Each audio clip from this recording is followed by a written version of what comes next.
Hi, and welcome back to To Think Minimum, the Technology Policy Institute's podcast. Today is Wednesday, March 17th, 2021. I'm Scott Walston, President and Senior Fellow of the Technology Policy Institute. I'm joined by Tom Leonard, Senior Fellow and President Emeritus at TPI, and Sarah O, Senior Fellow at TPI. Today, we're just going to take stock of the tech policy landscape, but talk mostly about the $1.9 trillion stimulus and a little bit of antitrust. And we'll figure out what we know and don't know. Hopefully, we'll have more of the know than don't know, but I don't know what the over-under is on those odds. I guess, well, we won't learn the over-under, but we will find out what we know and don't know. So starting with the... This is, Scott, is this the first time that we've had a completely internal podcast? I think it is. Yeah, so it's a milestone. A historic event, yeah. But does it just mean we couldn't get a guest? You're right. Nobody will know. No, it does not mean that. And actually, before we start, I want to add a plug for TPI's 2021 Aspen, which we're currently planning to have in person, August 15th through 17th. We've already got a lot of big names lined up. It's going to be a great conference. We will be announcing some of them soon, so stay tuned. Okay, now with the stimulus, we know that there's lots and lots for broadband in there. I think people are still sorting out exactly what those are and what they mean, but a list from Craig Moffett seems pretty complete. And he lists the Emergency Broadband Benefit Program, that's $3.2 billion to provide up to $50 a month and $75 a month in tribal areas towards the cost of broadband service. Also includes money towards a connected device, the Emergency Connectivity Fund, which is $7.2 billion for equipment and other relevant info services for use by students, teachers, and libraries. Actually, for students, teachers, and library patrons at locations other than the school or library. Something called the Coronavirus Capital Projects Fund, which is $10 billion for critical capital projects directly enabling work, education, and health monitoring, including remote options in response to the public health emergency with respect to the coronavirus. So that could be broadband or other things. And there's also just capital funding, which is another $10 billion. But then there's also another part of it that I still don't completely understand, and I think others don't, that there seems to be $195 billion to states and $130 billion to cities that provides aid to a lot of things, households, small businesses, any industries affected by the coronavirus, but also infrastructure that could be sewage, water, and broadband, not for some reason electricity. And I have no idea why. Well, I was going to mention that I listened to a fair amount of the hearing this morning, and the Senate Commerce Committee had a hearing titled something like Recent Federal Actions on Broadband. Are we making progress? And I may have missed it because I missed the beginning, the first 20 or 30 minutes of the hearing, but I had no idea after listening to another hour and a half whether we're making any progress or not, because nobody said anything that really, I was hoping to learn that we had either made progress or not made progress. What I did learn is that we're spending I won't use the word that comes to mind, a lot of money on broadband. And it's coming out of, what you said illustrates the point. It's coming out of multiple pots, especially during the last year. And nobody seems to, it's almost too many pots to be able to follow and to be able to trace, what's going on. Had some good people talking at the hearing, but it's really, it's just a lot of money coming out of a lot of pots and no real plan. We're not even talking about what they've done in the past, 10 or 20 years. Just now, no real plan to figure out how to account for how it's spent and whether it's doing anything. Yeah. Well, first, missing the first 20 or 30 minutes of a congressional hearing is always a good strategy because you just missed the Congress people, bloviating. So probably better use of your time. But yeah. Let me ask you guys who are more on top of it. Have we made progress in the past, in closing various digital divides? Well, I think part of the problem is we don't have a good definition for what it means to close the divide. We sort of know what the divide is, and that's people who either don't have, aren't connected or can't be connected or can't connect sufficiently. But then, nobody can agree on what connected sufficiently means. And so people just sort of throw out arbitrary numbers. And then, as administrations change, it just switches, it changes who wants to say we're closing the divide and who says we aren't. And so people who were unhappy with the PI FCC said that FCC did a terrible job in making any progress. But of course, connectivity and speeds improved. And now I'm sure those same people will say that this next FCC will do a great job. But the reverse is completely true. People who said that the PI FCC did a great job will now say that it's going to do a bad job. And so that's sort of just normal. That's normal politics. And I think we can be pretty sure that trends will continue where speeds mostly continue to improve and connectivity improves, although we don't know exactly even what that means, because as wireless becomes an increasingly good substitute for wireline, it's not necessarily true that home broadband connections will always increase. I'm not saying they're perfect substitutes now, and maybe we're a ways away from them, or maybe we're not. We don't know. So, it's a moving goalpost.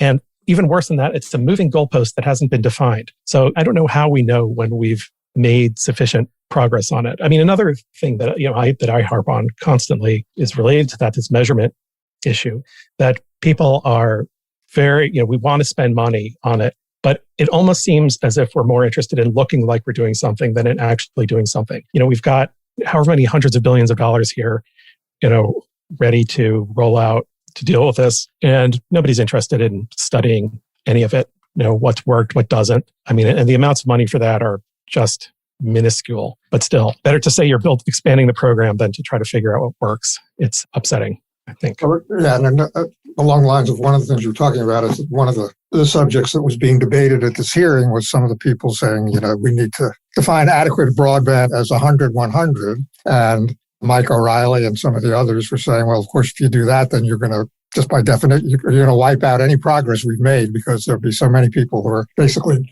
don't have adequate broadband. So that's obviously, well, I guess that, especially with all this money, I would think that's going to be a subject. Yeah, I think the definition is going to be, it's going to be a big deal. And it's really a debate. I don't understand why people grasp onto those up-down numbers as being so important. It's sort of, we developed this way of talking about broadband however long ago, in a time when it really mattered, when you were going from, dial up to DSL and, and those increasing that speed is huge difference.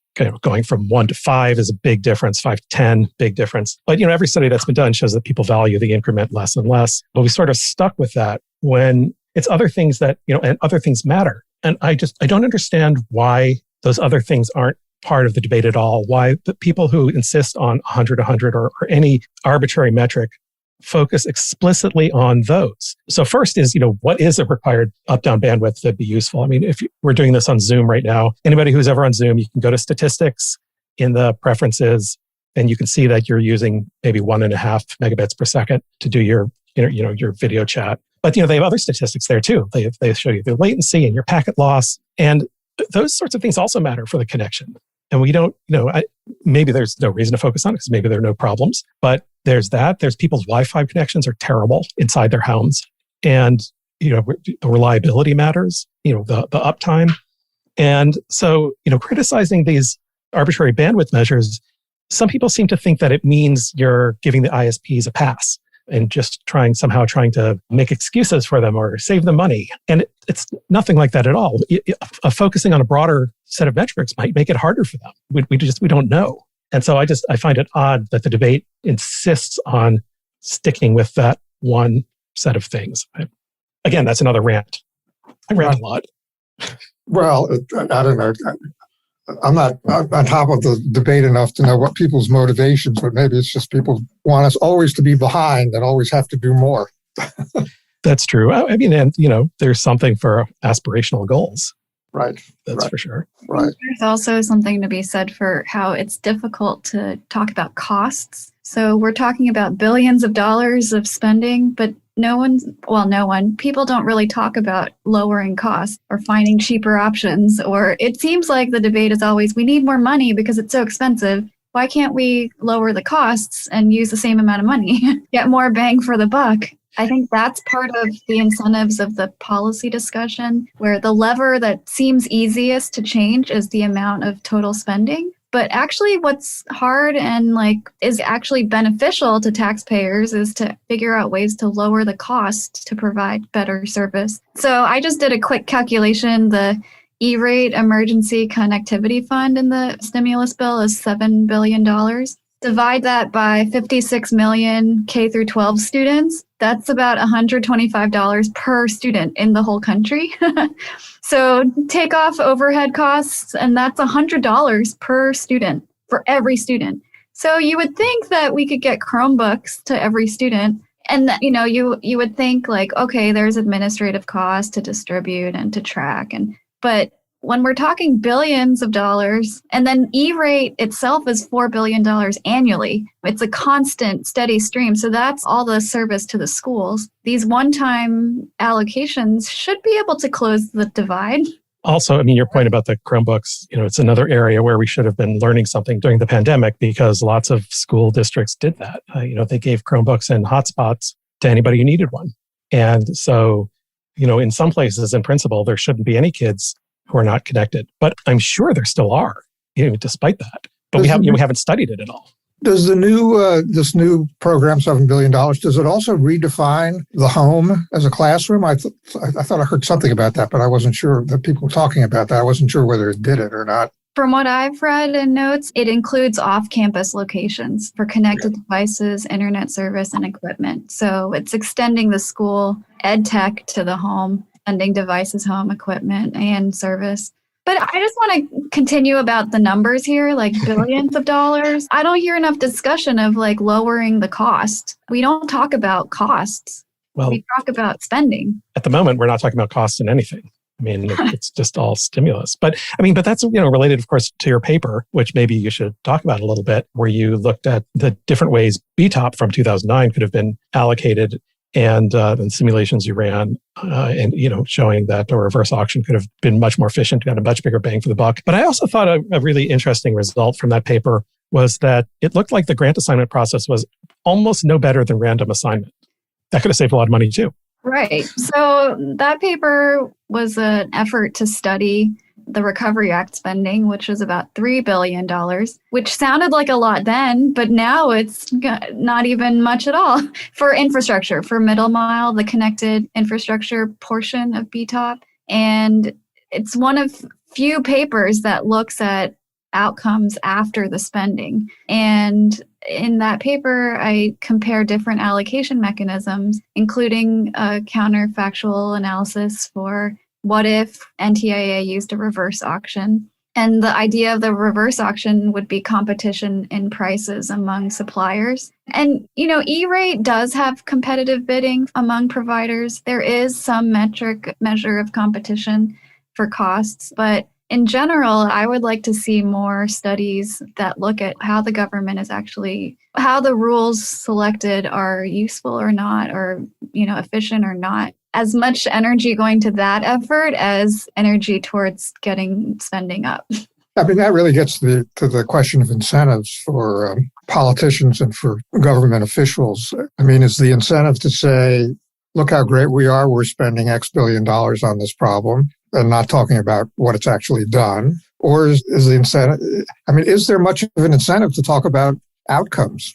Well, there's an incentive to say that your outcomes are good, but there's never much of an incentive to do a rigorous evaluation. I mean, any kind of evaluation has to have as a possible answer that it didn't work. And, nobody, particularly when you're doing a self-evaluation, could do that. I mean, the government does some things to get around that. I mean, GAO does analyses. They're pretty good, although they've got a pretty full plate, the number of assignments they have. And, sometimes we separate data collection from the agencies that are doing the thing. I think it'd be better if the FCC were not in charge of collecting all its data. I think BEA and BLS might do a better job of it and have no conflicts of interest in doing it. They'd also probably do a better job of making data available to outsiders. Census is set up that way.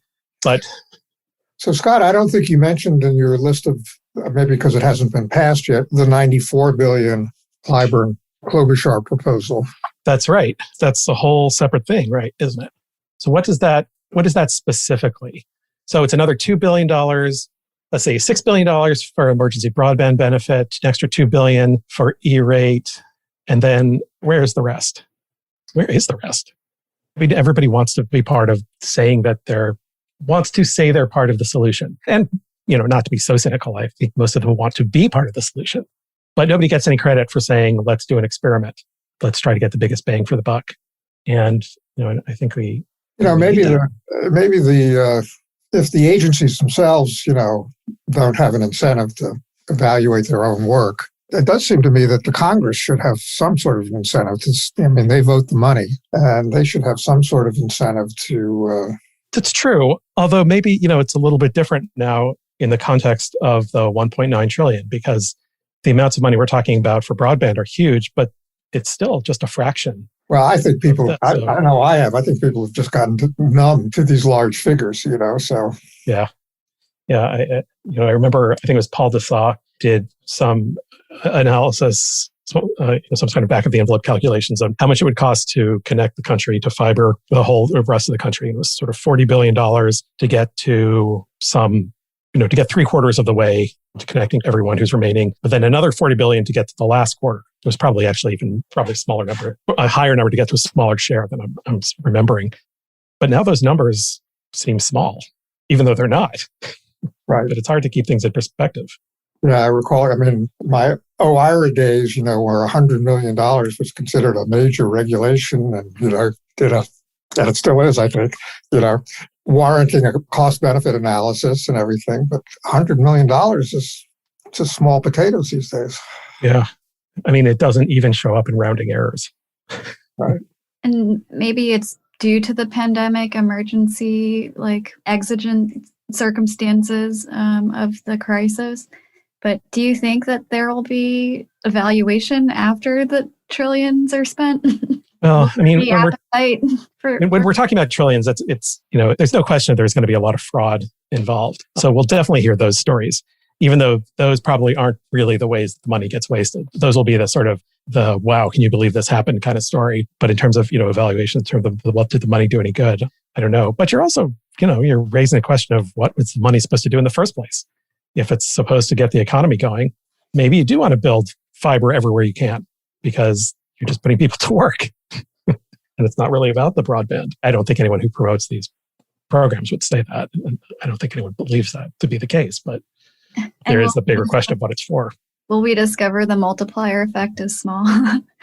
Well, I don't know. Maybe how do we measure the multiplier effect now? Or how do we justify? Yeah. Spending? That's funny. It'll highlight the way everybody misuses the input-output tables. So actually, to go back quickly to one thing. So with the new E-rate money, essentially allowing you to call a house a schoolroom so that places outside of school can get connected. Do you think that could have net neutrality implications? Does that mean you could set up a house and it's part of your school intranet? Obviously, I don't know. None of us know.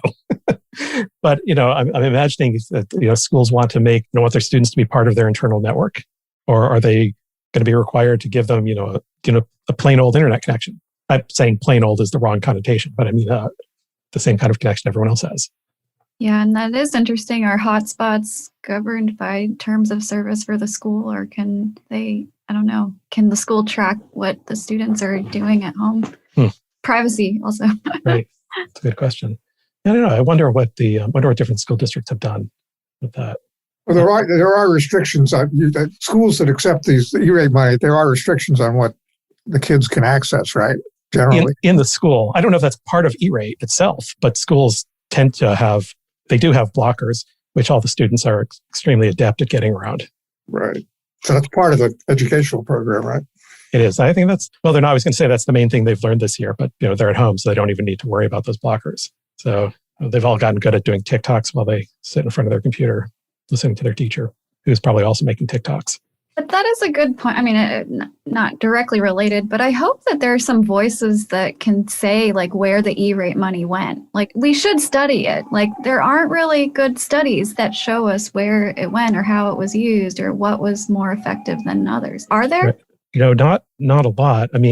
Tom Hazlett and I wrote a paper looking at sort of the effects, whether there's a relationship between how much schools got and test outcomes. And, there wasn't, but it's the same as other papers have not found a relationship. And that's, part of the ongoing debate about what are the benefits of technology in school. And we often find that, it's hard to identify them. And that's a different question from whether kids can access their materials from home. Those are two different things, not to conflate them. But of course, we also have we're biased in this and have a vested interest in wanting people to study it because partly that's what we do. And also because we have decided to solve the mapping problem on our own since the government's taking so long. Anyway, I'm actually only partly joking. Sarah, do you want to talk for a minute about our dashboard? That was another issue that came up during this hearing, the mapping and the... Yep.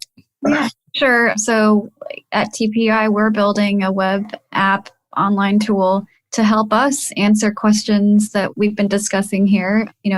Where is broadband build out happening? How does it compare with speeds? All the questions that policymakers have, we have too. And so we're using big data sets and machine learning and regressions to answer those questions and to keep up with all these new maps that are coming out. And we also track subsidies from the USF, and we keep them all up to date. And yeah, that's our effort to actually study the spending and what questions people are asking about. I mean, when people say there are no maps, I mean, we've built, it's a cloud-based tool where we've combined all of the public data that there is from the FCC, from the census, all of the data from universal service, whether it's E-rate, Lifeline, high cost, speed test data. And we've got a whole backlog of other data that we're putting in. We can analyze it at any geographic level. We can overlay maps. We can run regressions. We can combine data. And so since, this is a tool that should have existed by now, it didn't, so we made it. People can get in touch with us if they're interested in learning more. It's a fun project. And someday the government might catch up with us. We'll see, not to exaggerate. But so let's turn for a minute to antitrust, which is another big issue. And Tom, you were just saying before that it's hard to, even a few years ago, it's hard to imagine debates going the way they are now. Yeah, I mean, the debate, we know there's been legislation been introduced in the Senate, and there will be legislation, I guess, introduced in the House. And probably at this stage, the details are less important than what it all indicates about. And there was a major House report last year. I mean, it's a little shocking when you look at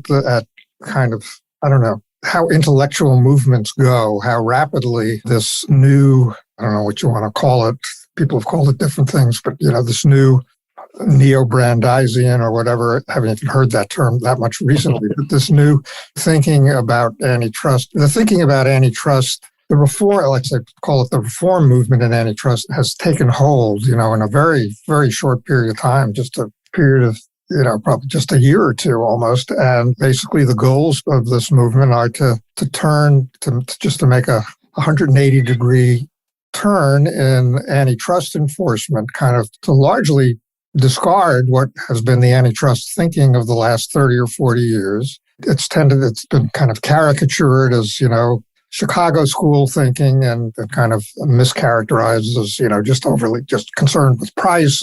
But anyway, I mean, it's, a lot of the proponents of this thinking want to discard the consumer welfare standard. Not all of them. There's people, but there is a general view. I think it's based on two premises that I don't think have really been established, although there obviously is a lot of debate about them. One is that we really have a significant market power problem in this country, in tech and maybe even more broadly. And the second is that we've had it is largely due to the extent it's true, it's largely due to under-enforcement of antitrust. And that is due to, in the minds of the proponents, due to the Chicago school revolution. So basically what they want to do is turn antitrust back to what it was before, presumably less economic analysis, because I think what the Chicago school, put in quotes, did, that whole revolution, was really to elevate the role of economics in antitrust enforcement. So I think basically if successful, I think this would kind of turn things around. So, without talking about the economics of it first, I don't completely understand the popularity of this movement. I mean, I understand kind of the intellectual appeal of the arguments, whether regardless of how valid they are. But I mean, these are the same companies that have pretty much gotten us through the pandemic. They're the ones that bring us stuff. And, it's the one part of the economy that's actually worked. And also in various surveys, not that I put much stock in stated preference surveys, but these are still, among the most admired companies that exist. So, do you think that this is something that's, more broadly popular, or is antitrust just too esoteric anyway for most people to think about? But if it is too esoteric for most people to think about, or if it's not actually a particularly popular approach to rethinking antitrust, what accounts for the rapid change in the debate? Because it doesn't fit with public, overall public perception. Yeah, well, those are all good questions, and I don't know that they have any easy answers. I mean, one is that maybe some people, they divorce the actual popularity of these services that, that the big digital companies, the Amazons and the Googles of the world actually provide, which most people like, or most people like, with the fact that there are very rich people that have, people have made, $100 billion, the founders of these companies. And there's always maybe a little bit of resentment against, it's kind of an extension of the populist politics that, we've had in this country and around the world, really, in the last few years. I mean, that seems to be part of it. Although, part of some of the irony of it is that if some of the more extreme people got what they wanted, they'd break up the companies, and shareholders often like that. So, the people who are rich would get even richer. Yeah. So that's what happened when they broke up Standard Oil. Right. But it's hard for me to believe when I look at these things that the various proposals, there's the general proposals for reforming antitrust law, and then there's specific things with respect to these companies. It's hard to imagine how, if any of these things were really carried out, how consumers would benefit. Right. Yeah. Well, that's where it goes to more of the European approach, where it's focused on competitors, not consumers, with an idea that somehow that benefit trickles down. Although I think the people who like this focus on competitors probably do not like the phrase trickle down. Right. But I think the interesting question that you raise is kind of implicit is, what are the politics of this? Because these companies are popular. So, and presumably our elected representatives are somewhat responsive to that. So the question is how far this reform will go in terms of actual legislation, given that it is to some significant extent aimed at these companies that are popular. Right. Or if the companies actually wanted to do something about it, what they do is, I have a hard time believing anything is this simple, but Jeff Bezos can act more like his ex-wife, Mackenzie Scott, who's decided nobody needs as much money as she has, and she gives away huge chunks of it. There's something to being a good philanthropist. You have to believe, though, that given the way things generally work out, that whatever happens, probably these companies are going to find some way of winning. Yeah, that's a good point. They'll probably be more entrenched than before. Right. Well, that's often a side effect in this, that the incumbents win. But I'm obviously overly cynical. So I don't know. We won't know if you're overly cynical or not for a while. Right. Maybe you're underly cynical. Right. But it's obviously going to be a subject of conversation. I don't know what the odds of something passing are. I don't know. And we don't, I guess we have a sense of who's moving into some of these antitrust positions now, but, there's still no FTC permanent chair named. Some of these things are still up in the air. I don't think we have a good idea. At least I don't have a good idea. We have obviously some of the, we know there's been a nomination for an FTC commissionership, and another, Lena Khan is, I don't know if she's been formally nominated yet, but she's going to be nominated. She's actually will, right? And that Tim Wu has been appointed to a position at the White House. In terms of actually who's going to be chair of the FTC and who's going to be the Assistant Attorney General for Antitrust, I don't know. I look at Predicted, and every day it's dramatically changed. And I just looked at it today, and there was a completely new name that maybe I should have known, but a completely new name I never, that I wasn't familiar with. So, who was pretty high up in the probability ranking. So, and that also suggests, we talked about this the other day, that the administration is doing a great job of keeping its information close hold. Right. If these prediction markets are so, although maybe just the number of people who like to bet on incoming attorneys general is very small. Well, I think it probably is small. But interestingly enough, yesterday or the day before, Rebecca Slaughter, who's the acting chair of the FTC, was at the top of the list and predicted for the assistant attorney general. She was, but now she's not even on there at all. Wow, that's amazing. Yeah. So. Yeah, I think it's a thin market, and nobody just, and there are probably very few people who are really interested in it. Just, of the people who participate and predict it. Right. I assume you don't have an account on there. No, I don't. Right. So who with knowledge plays on that? I have to find out. Well, there may be. Well, you would think they would be doing it fairly soon. Maybe they wanted to wait for some of these positions until Merrick Garland got confirmed, but now he's confirmed. And actually, they did nominate some other high-level Justice Department people before he was confirmed. So, right. I guess it could mean either there's a lot of internal debate about who these people should be, or there's a lot of internal, hey, we got a lot of other things to worry about going on inside. Right. And to be fair, they certainly do have a lot of other things to worry about. Yeah. And I assume he will want to fill those positions. I would imagine. Yeah. So it's interesting. Yeah. Well, I think we're out of time. So this was a good discussion. We'll have to do this every now and then and see what we know, what we don't know. Maybe we should just have that. Maybe that should be the title of the segment. What we know and what we don't know. Where do we come down this week? Yeah. Focusing on the latter, right? Exactly. All right. Good.